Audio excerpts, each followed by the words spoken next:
You're sitting with a group of friends. Everyone is scrolling through their phones, laughing, reacting, posting. Someone shares a vacation photo. Another uploads a story from a restaurant.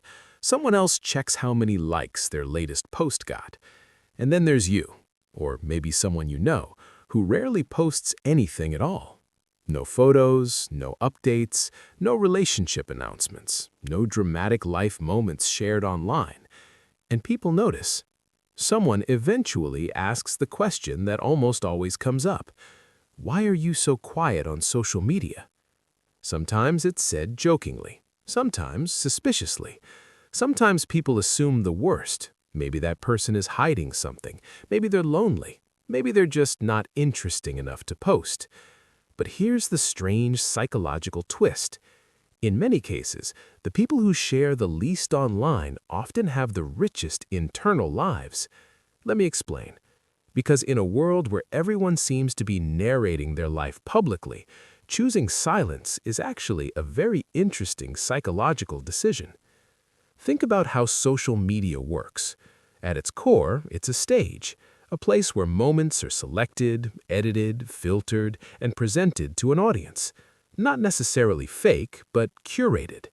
Your brain quickly learns something powerful when you participate in that system. Attention feels good. Likes feel good. Comments feel good. Every notification triggers a tiny reward signal in the brain, a little dopamine spark that says, "Someone noticed you." Psychologists sometimes compare this system to a slot machine. You post something, and you don't know how people will respond. Sometimes the reward is big. Sometimes nothing happens. But that uncertainty is exactly what keeps people checking, posting, refreshing.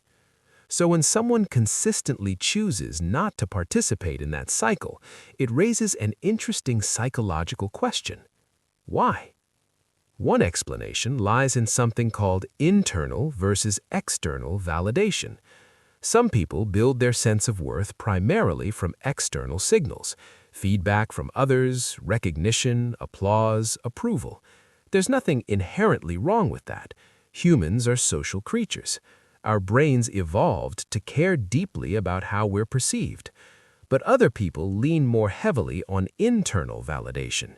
Their sense of meaning, success, or happiness comes more from their own experience than from public acknowledgement.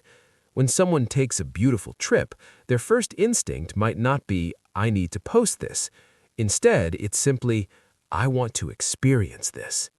The moment stays private, personal, unshared. To some people, that seems strange, almost suspicious, but psychologically, it can signal something important. Comfort with a life that doesn't require constant audience confirmation. Imagine two people watching a sunset. One reaches for their phone immediately, framing the perfect shot, adjusting exposure, thinking about captions. The other just watches the sky change color. Neither is wrong, but the mental experience is different. One moment is partly lived through the lens of an audience, the other is purely internal. Now here's something fascinating researchers have found. The more people focus on documenting experiences for others, the more their attention shifts away from the experience itself. It's not that they enjoy it less, but part of their brain is working on presentation instead of presence. People who rarely share their lives online often have a stronger preference for presence. They're less interested in performing the moment and more interested in living it. And this connects to another powerful psychological trait, privacy boundaries. Some individuals feel very comfortable with their lives being visible, their relationships, their thoughts, their achievements, their struggles. Others have a very different instinct. To them, life feels more meaningful when certain parts remain private. Think about it like a house.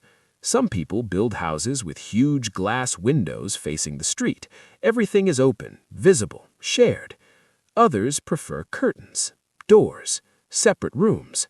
Not because they're hiding something sinister, but because privacy creates emotional safety. When a relationship isn't broadcast online, it can sometimes feel more protected, more real, less influenced by outside opinions. When a personal goal isn't announced publicly, it can grow quietly without pressure. There's also a surprising personality pattern behind this behavior. People who post less often tend to score higher in certain introspective traits. They spend more time processing experiences internally rather than expressing them externally. Their thoughts are often deeper, slower, more reflective. Instead of asking, "How will this look to others?" their brain asks, "What does this mean to me?" And that question changes everything. Because social media thrives on visibility, but introspection thrives on solitude. Think about writers, philosophers, scientists throughout history, long before the internet existed. Many of them lived very private lives, not because they were antisocial, but because their mental energy was directed inward, toward thinking, analyzing, imagining. In modern life, that same inward focus sometimes translates into quieter online behavior. Another interesting reason some people avoid sharing their lives publicly is emotional self-protection. Posting personal moments can invite opinions, comparisons, and judgments. Maybe you post about a new job and someone criticizes it. Maybe you share a relationship and people start speculating. Maybe you celebrate something meaningful and someone downplays it. Over time, some people learn that the emotional cost of sharing outweighs the reward. So they simply stop. Their life continues, sometimes beautifully, sometimes messily, but privately. And strangely enough, this privacy can create a deeper sense of ownership over their own story. There's no pressure to perform happiness, no need to turn every milestone into content, no subtle anxiety about how something will be received. The moment exists exactly as it is, for them, not for an audience. But here's where things get even more interesting. Silence on social media doesn't always mean disconnection. In fact, many people who rarely post online invest more energy in real-world relationships. Instead of maintaining dozens of digital interactions, they focus on a smaller number of deeper ones. Phone calls instead of comments, long conversations instead of quick reactions, shared experiences instead of shared posts. Their social life is simply happening in a different space, offline. And because social media has become such a dominant lens through which we judge people's lives, this quiet presence can sometimes be misunderstood. Someone might look inactive online and assume their life is boring, but often the opposite is true. They're just not documenting it. Think about the irony for a moment. Some of the happiest moments in life happen when no camera is present. Laughing uncontrollably with friends, getting lost in a conversation at 2 a.m., taking a walk that clears your mind, falling in love slowly. These moments are powerful precisely because they're immersive. They pull you fully into the experience. People who keep their lives mostly offline protect that immersion. There's another subtle psychological factor too: privacy boundaries. When people constantly present themselves online, their identity can become tied to audience feedback. Posts that perform well shape future posts. Approval influences expression. Over time, the line between authentic self and presented self can blur. But people who rarely share online avoid much of that pressure. Their identity develops mostly through lived experiences rather than digital reactions. It's a quieter form of self-development, slower, but often more stable.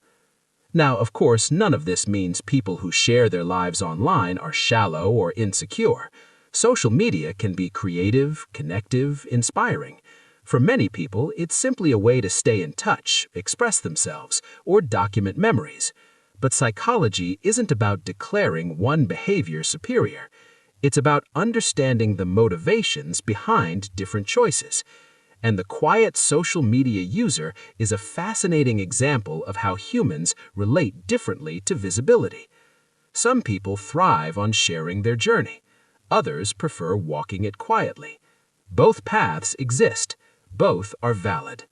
But if you happen to be someone who rarely posts, rarely updates, rarely broadcasts your life to the internet, there's a good chance your brain simply values experience over performance, presence over presentation, depth over display. And in a world that constantly encourages us to share more, show more, reveal more, choosing privacy can actually be a powerful form of self-awareness. It means you know something important about yourself. Not every meaningful moment needs an audience. Not every memory needs proof. Not every part of your life belongs on a screen. Some moments are meant to exist only in the minds of the people who live them. And sometimes, the richest stories are the ones that never get posted.